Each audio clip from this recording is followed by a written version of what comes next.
কিন্তু বাংলাদেশ এরকম হয়ে যাবে কোনোদিন ভাবিনি। ডোন্ট আন্ডারএস্টিমেট ইন্ডিয়া, এবার এমন মন্তব্য করলেন দুই বাংলার ফাটাকেষ্ট খ্যাত মিঠুন চক্রবর্তী। বাংলাদেশের কথিত সংখ্যালঘুদের ওপর নির্যাতনের অভিযোগে ভারত সরকার কিছুদিন ধরেই নানা মন্তব্য ও বিক্ষোভ করছে।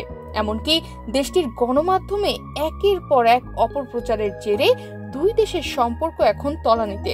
অবশেষে এই বিষয়ে মুখ খুললেন জনপ্রিয় অভিনেতা ও বিজেপি নেতা মিঠুন চক্রবর্তী। সালা মারবো এখানে, লাশ পড়বে শ্মশানে। বিজেপির সদস্য সংগ্রহ অভিযানে গিয়ে বাংলাদেশের পরিস্থিতি নিয়ে তিনি বলেন, ডোন্ট আন্ডারএস্টিমেট ইন্ডিয়া।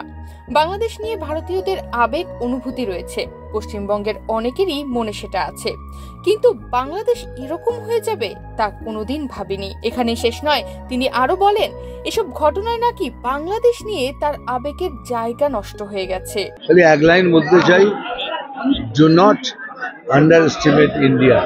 এ সময় গণমাধ্যমের নানা তথ্য ও অপপ্রচার নিয়েও তিনি কথা বলেছেন। গণমাধ্যম ও টিভিতে বাংলাদেশের নেতাদের নানা কথাবার্তা শুনে তার মনে হয়েছে বাংলাদেশের নেতারা ভারতকে ছোট করে দেখছে। এ বিষয়ে তিনি বলেন, আমি একটাই কথা বলবো, ভারতকে খাটো করে দেখবেন না। Don't underestimate India.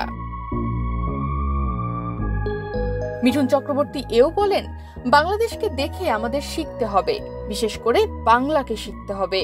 যদি আমরা সবাই মিলে একত্রিত হয়ে না লড়ি, তাহলে আমাদের ভবিষ্যৎ অন্ধকার নিশ্চিত। তনিমা রহমান, বাংলাদেশ প্রতিদিন।